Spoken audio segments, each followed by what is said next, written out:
Hi, everyone. Welcome to our expert interview on competition law and policy hosted by Access Partnership. Access Partnership is a leading global consulting firm that advises companies and the public sector to design and shape complex policy and regulatory matters to unlock markets for innovation technology. I'm Lucas Gribler, antitrust and competition law and policy advisor here at Access Partnership, and today we will unpack the implications and considerations of competition regulation for Australian markets, policymakers, businesses, and consumers. To discuss this amazing topic, we have here today Professor Christopher Yoo. Professor Christopher Yoo is the John Chestnut Professor of Law, Communications, and Computer Science, and the founding director of the Center for Technology, Innovation, and Competition at the University of Pennsylvania, UPenn. Professor Yoo, thanks you so much for your time and availability. We are extremely honored to be speaking with you today. Thank you very much for having me. So, Professor, thanks again for your time and being with us here today. And the first questions that we have for you is that what lessons can we already draw from ex-ante regulation for digital platforms being considered in other jurisdictions?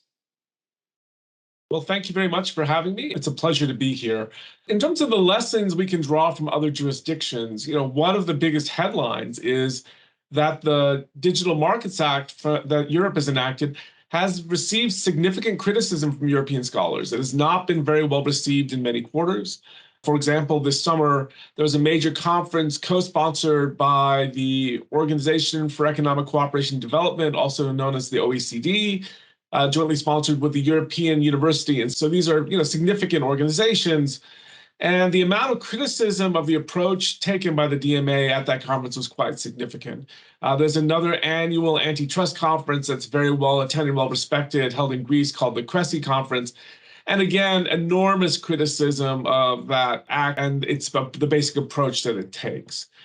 In terms of the US, efforts to enact similar legislation have failed. It has never been approved by either House of Congress, despite the fact that both judiciary committees reported a version of it, and that, frankly, the incoming House Republican leadership, with the change of control of the House of Representatives in the U.S., the new leadership is said to have no interest in pursuing this legislation any further. So in the U.S., it's extremely unlikely to be enacted into law. What's interesting also to me is the 2020 report, House Judiciary Committee report, which was the first effort that really pushed forward by Representative Cicilline, and that was nearly 2 years in the making, and involved Lena Khan, who was then just a staff counsel, but is now chairman of the Federal Trade Commission, really invoked two analogies or two precedents, which is financial services regulation and telecommunications regulation, as justifications for taking an ex-ante regulatory approach. One of the projects I'm working on is that they never actually looked at the scholarship studying how effective that past ex-ante regulation was. So, for example, in financial services regulation, the report called for a Glass-Steagall for the internet. Glass-Steagall is a U.S. statute passed during the Depression and the New Deal, which was later repealed. There's an incredibly important body of scholarship that says Glass-Steagall is actually very bad for consumers, and that taking that approach that it did was not very effective. There's a similar body of literature on telecom, and that, in fact, what we've learned from that is those sorts of actions often are said to be intended to benefit consumers, but often don't. And another lesson from that is that remedies that many people think are easy aren't easy at all. So one of the interesting points that people are constantly pushing is data portability. So if you want to shift from one platform to another, you should be able to take your data with you. I don't have to tell anyone in, for example, Australia, that this is hard. The consumer data right is intended to create this sort of open data regime. I remember when I was visiting Australia, 4 years ago, everyone had great confidence that they were about to roll it out in one sector, followed by a bunch of additional sectors. I didn't return to the country, obviously, because of COVID for several years. When I came back, I discovered that they still hadn't even rolled it out for the first industry, even though they were confident that would happen in months. And a great watch out here is Google and Facebook already offer data portability right now. but no one uses it. So the question is why? Because every company configures its data differently. So even if you can move it from one company to the other, if it's not in the same format, it's not going to be helpful. Okay, so let's standardize the data and make them conform. Well, there's lots of problems with that. One is reconfiguring data is extremely costly. Two, the format that you pick effectively benefits some companies over others because some have to change, some don't, or it suits them better. But most importantly, the configuration of your data is directly tied to the functions you can serve. In other words, innovation depends on that format. So in fact, by locking in a particular format that everyone has to honor, you may be, one, not only benefiting some and adversely affecting others, but more importantly, you're really limiting what the data can do. And that in fact, it stops us from having this sort of innovative, free-flowing, dynamic platform industry that, despite the concerns people have raised, the first thing that the Australian report says, this has tremendous benefits. And they've innovated in ways that, if you look back 5 years ago, we never really saw. And we want to make sure that whatever we do, we don't close off that beneficial dynamic. Thank you, Professor. And the second question is, what are potential costs and benefits of this kind of regulation for businesses on the one hand and consumers on the other hand? What's fascinating to me is the European approach and the proposed US approach, which is not going to go forward, takes a very different approach to identifying companies that should be subject or potentially subject to liability.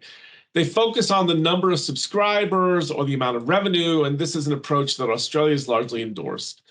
And to me, it encourages us to really simplify the nature of the problem in ways that I think are not very helpful. In fact, really risk hurting consumers and competition in ways that I think would be bad for all society. And so in many ways, it's encapsulated by a tendency to use certain terms like big tech or platforms, or another famous one is GAFA, which is Google, Amazon, Facebook, Apple.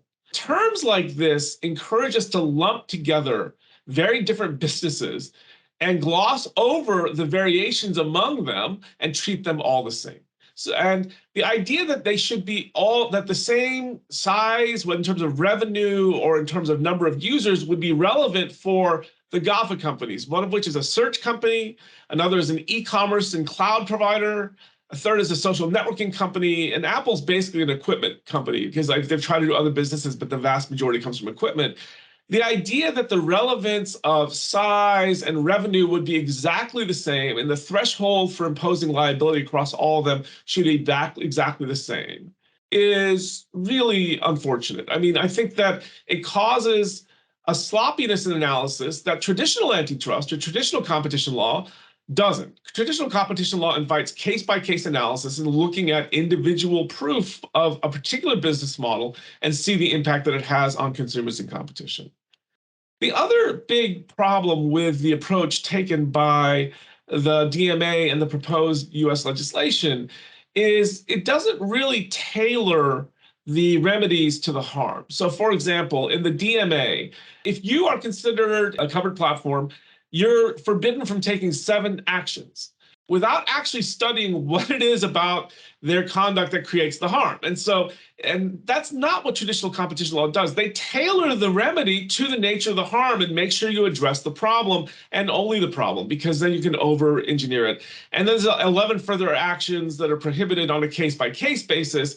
And this approach is very dissonant and doesn't accord with the way we've traditionally done it, and really risks sweeping too much under the rug.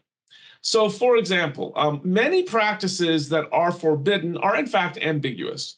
So one of the key targets is self-preferencing. And in fact, Elizabeth Warren, who's a senator who's advocating the legislation in the US, chose an example. They said Amazon should not be able to self-preference its house brand of batteries.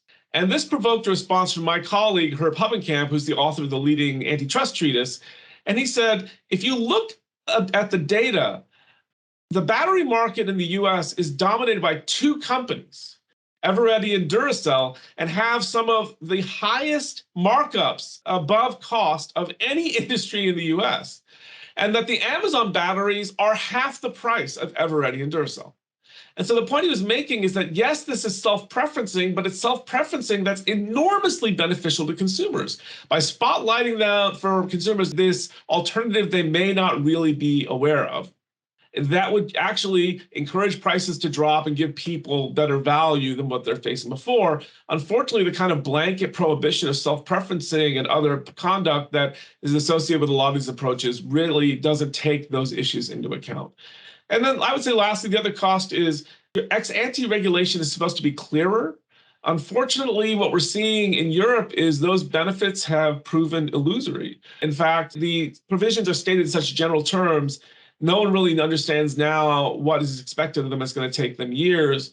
I note in the most recent interim report that the ACCC issued in the Digital Platform Services Inquiry really acknowledges the need and the importance for maintaining flexibility, targeting, and certainty.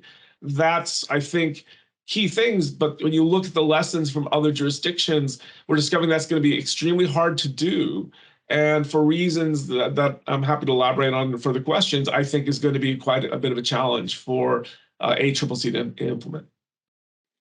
Okay, and in your view, what should Australian regulators and policymakers consider from developments in other jurisdictions, particularly Europe? As I said in my previous answers, there are clearly some liabilities to the European framework and the ex-ante regulatory framework. But let me add to those answers by understanding sort of the political economy of the DMA, which is what you see is the original analyses initiated by the European regulatory body, which is the Directorate General for Competition, also known as DG Comp. They really asked three scholars, one economist, one lawyer, one computer scientist, to write a report to analyze what the potential problems were. And they came out with a proposal that was focused on something called the new competition tool, which was going in a very competition law consistent direction. What happened then is several European companies actually went to the commissioners of the European Commission and asked for a change. And within about 2 months, you saw a pivot to the completely different dynamic, the different approach reflected in the DMA, which was less competition law oriented and more ex-ante regulation oriented. And yes, it's important for politicians to listen to constituents and the like. But there's another way you can look at this, which is there are other companies that are attempting to use the regulatory process and shape it in ways that are beneficial to them and not necessarily beneficial for the public at large, because that's not what their motivations are. And if you look at those dynamics, it raises serious questions about that. You see this actually in the US legislation, and it's much even easier to pick, which is the legislators who are pushing the key legislation in the US had significant companies in their states who wanted to avoid liability. So, for example, if you asked Amazon who its major competitor is, they would tell you it's Walmart, the biggest brick and mortar retailer in the US. Walmart is based in Arkansas. Another major competitor is Target. Target is based in Minnesota. Two of the primary sponsors of this bill were senators from Arkansas and from Minnesota. And so what's interesting is they were looking at the revenue and the thresholds they were enacting they're proposing to enact into law that would have triggered liability. And they were making sure that it was enough to catch Amazon, but not enough to catch Walmart and Target. And in fact, they also put in a provision trying to basically said, oh, if you're not a platform as of this date, where even if you grow larger and essentially the same size, it would cause same problems, you're not going to get swept in. And they received a lot of criticism of that because it was unprincipled. And it was really unfortunate, but it makes it very transparent when you look at these processes, how they're susceptible to political influences that matter. The other thing that's sort of flown under the radar is that the US has considered similar legislation in the past multiple times and has always rejected it. And the reason has been fairly consistent. They've been concerned that they would lose a lot of innovation in the process. By prohibiting certain types of conduct to certain types of firms, it prevents people from experimenting in new ways of doing business. We normally think of innovation as in terms of new inventions and patents, but there's a growing business school literature that really says, most innovation is business model innovation. It's finding new ways to deliver services and the like. And one thing that Nobel laureate Ronald Coase once observed is that if you're not careful, economists, when they see something new, they'll assume it's anti-competitive and motivated by monopolization and other sinister motives. A lot of times different is just different, or is innovative, or experimenting with a different business model. And so it's important for us to remember that companies like Google are fairly young. It was founded in 1996, so by global standards, fairly young. It was not the first to the party, and it took an approach that everyone thought was dead wrong. And Facebook is also fairly young, and it's just quite astounding to me that when you see, consider that the web page we see on Google now and the result page looks nothing like it did before, and in fact delivers a lot more value. We have to make sure that one of the concerns that always led the US to reject this type of approach is that too restrictive guardrails on what companies can do without proof of harm can really raise serious dangers of losing many of the benefits from innovation. And here is the next question for you. What should be the potential impacts of a regulatory model, such as the Digital Markets Act in Europe, for digital platforms currently operating in Australia? In terms of the potential impacts that adopting ex-ante regulation would have in Australia, one of the great benchmarks or lessons of competition law is a distinction between a case-by-case analysis under what we traditionally call the rule of reason and per se illegality, which is an absolute bar to certain kinds of conduct. Ex-ante regulation is essentially the choice to make certain kinds of conduct illegal per se. And so in many ways, competition law has the tools to understand when ex-ante regulation is the appropriate course, or when the more case-by-case competition law approach is more appropriate. And one of the basic benchmark is you make a practice per se illegal only if it is so rarely beneficial that you lose nothing by barring it, or whatever. Maybe either it's never beneficial, so you don't lose anything, or it's so rarely beneficial that it may cause a harm every now and then, but the enforcement costs and the detection costs just make it totally not worth your while. So when do you do that? Well, you only do that when regulators have a lot of experience with the practice and really can state with a great deal of confidence, hey, there's nothing to lose here. And second, not just a lot of experience, when the impact of the practice is really clear. So if it's almost always bad, you can bar it. But if it's ambiguous, if it's sometimes beneficial and sometimes harmful, then you don't ban it outright, because otherwise you lose the beneficial cases and you have that go to traditional case-by-case analysis. What's fascinating in most of the practices that are at issue in the DMA, the US proposals, and the types of conduct at issue or raised by the HL Assembly report is almost all they're ambiguous. Tying is one of the central questions here. Tying is well known to be an ambiguous case. I'm talking to you on a computer. It has a bunch of apps tied into it already. It has an operating system tied into it. There's a bunch of things that naturally go along with that. And that's incredibly helpful to me, because if I didn't, I'd have to buy up all this stuff, become my own IT manager and load it. It's simple. It's like, why do we sell cars with tires? Because everyone who wants a car wants a tire. And so, in fact, that's one of these things that we have to understand, that in fact these practices are often beneficial as well as detrimental, and that there's something to be lost by barring them without any specific analysis. Self-preferencing, different forms of vertical preferencing also are classic cases, which are often beneficial to consumers and create enormous consumer surplus and benefits to them without have to be looking at it on a case-by-case basis. And there's another principle behind this, which is, as I mentioned before, is to permit experimentation with different business models without facing an upfront bar. So the real question is, the key here is, if you do something new and it's ambiguous, it may be harmful, it may be beneficial. We don't have the data.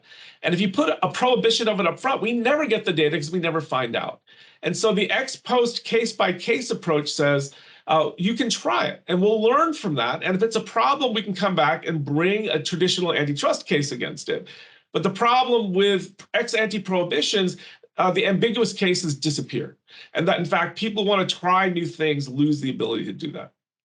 There's another big impact, which comes from the history of regulation, where the tool is something about mandatory sharing. You see this in data portability, access to platforms, whether of different kinds, whether they're app stores or payment systems, operating systems, and the like, which is that mandating access to the existing platform essentially stifles investment in competitive alternatives.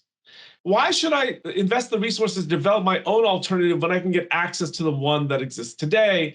Investing in my own resources is very risky, and maybe it pays out, maybe it doesn't. Access to the rival's resources costs me nothing if it's mandated by regulation, and that's very, very easy to do.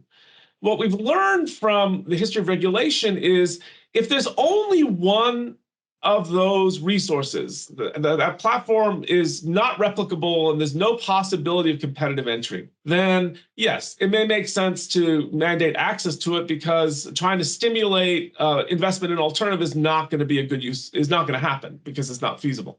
If competitive entry is feasible, however, mandating access to the existing resource is a disaster. Why? It takes a market that could become competitive and essentially allows regulation to forestall that competition from emerging. And that, in fact, what you're going to see then is the regulation becomes the source of the monopoly as opposed to the solution to it. And so you need a system that actually understands when entry is possible and withdraws the remedy when that happens.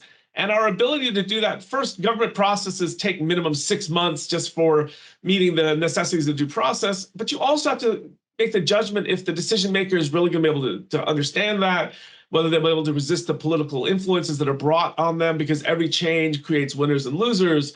And that, in fact, the net result is the exit strategy really should be the emergence of competition. The problem is if you forestall competition, you essentially lose the off-ramp from government intervention, and it's basically the government in there forever. And so this becomes a very difficult balance to do, and it's one that's not handled very well, because agencies, we've seen when competitive alternatives come up, instead of deregulating, will often try to regulate the competitive alternative as well, because it's disrupting the existing regulation. You also asked me the difficulties that the ACCC will face in implementing this. Well, I think the ACCC has already identified the challenges. One is of flexibility, the importance of targeting, and the need for certainty. I think each of those is going to be extremely difficult. So flexibility means if you have a rule that's in place, you're going to have a system that removes ex-ante regulations after they no longer become necessary. There's a huge public choice literature analyzing administrative agency behavior that tends to say that doesn't happen very often. Why? Agencies love to have jurisdiction over things. It's how they justify their own existence. It's also very hard for someone who's been regulating an industry for a long time to say, oh, I don't need to, my self-identity is doing this and enforcing this. All of a sudden, I should stop doing this because everything's okay. It's a very difficult thing to them to do. There's another thing, which is, a lot of enforcement officials need that major enforcement success story to get promoted. And there's all these different dynamics that happen in doing that. But even on the substance, flexibility is just hard. How can you devise the standard for saying when you release someone from regulation? I mean, it's a pretty tall order to write in advance. And then if you do it as you go, it's going to be has to be very elaborately done. Targeting to make sure that the remedies are going to be effective. The history of remedies is not very welcoming. Probably the biggest case in the tech history is the two US cases against Microsoft on its operating systems, and the European case as well. Principal remedies were to force them to try to create choice in browsers and media players. And if you look at the results, those remedies were largely failures. So for example, Microsoft had to offer a version of its operating system that didn't have a browser pre-installed. I believe that the demand on that, it was for years, I don't know if it's actually true now, but it was literally zero. Nobody bought it. And maybe a handful of people bought it later, but it's not material. And so why? Probably the time thing I explained before, which is everyone wants a browser on their operating system. And more importantly, that we developed this notion what is called multi-homing, which is I have 3 browsers on my laptop right now that I'm participating in this. And the idea that one came preloaded, that is what allowed me to go get the other 2 browsers. I mean, in that sense, it actually facilitated me doing this. But right now, the idea that I'm locked into one browser because it was pre-shipped in a world where downloading becomes so easy, that remedy really didn't affect anything. And if you look at the share of Microsoft's browser and its media player, they continued to grow. But it's when competitive alternatives started to come that you start to see that to happen. And that's really the dynamic that comes in. And then the last is certainty, which is what's interesting to me is there are certain areas of law where we've never adopted ex-ante rules. Classically tort law about accidents, and obviously we'd be better off with rules that provided more certainty about certain situations, but instead we use the standard of reasonableness in light of all the circumstances, which has to be done through litigation. And we have some pretty good certainty in that place over the years. It's developed, we now understand in most accidents who's liable. But the bigger question to me is, why did we never write clear rules for certain things, certain areas of law, like tort law, like accident law? And the answer is because the underlying phenomenon is so complex and varied that to write a single rule would be too hard to do, and in fact would cause misapplications. And one of my jokes I tell my classes, if you want a good experiment in this, think about how you have a teenage kid and you have to give them a rule. What time do you have to be home at night? And you just pick a time, say you need to be home at 10 o'clock, 11 o'clock. And what's going to happen if you've got teenagers, exactly what's going to happen. They're going to argue with you. They say, oh, so you mean if there's a fire in the house after 11 o'clock, I can't leave the house? Okay, we'll create an exception for fires. Oh, if it's this, and it'll go on and on and on. And what you discover is those sorts of rules are very, very hard to draft in advance to take into account all the various contingencies that might arise. And they're easy to apply, but they're hard to write. Whereas the kind of case-by-case approach is very easy to write, but hard to apply. And that, in fact, we do one or the other based on the complexity of what you're regulating. And in this case, the big tech industry is so novel and so innovative and so changing, it seems to me a very natural example of where you'd want to do this sort of case-by-case analysis associated with traditional competition law over the kind of ex-ante regulation reflected in the DMA and the proposals in the US.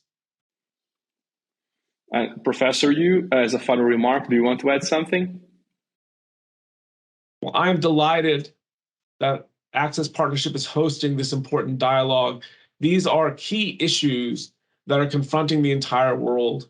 And I know that there are people, both from the enforcement officials in the EU and other companies, who are basically going around the world to Australia, to Japan, to other countries, and encouraging them to follow the lead of the DMA. And to me, I think that this event and the others that Access Partnership has organized play an important role to look behind the hype that surrounds the DMA and try to understand the realities underlying it to make sure that whatever decision gets adopted really is in the benefit of consumers and competition. Professor Christopher Yoo, it has been an amazing opportunity for us to discuss those topics with you, and we have learned a lot from you today. Thanks again for this opportunity and your time.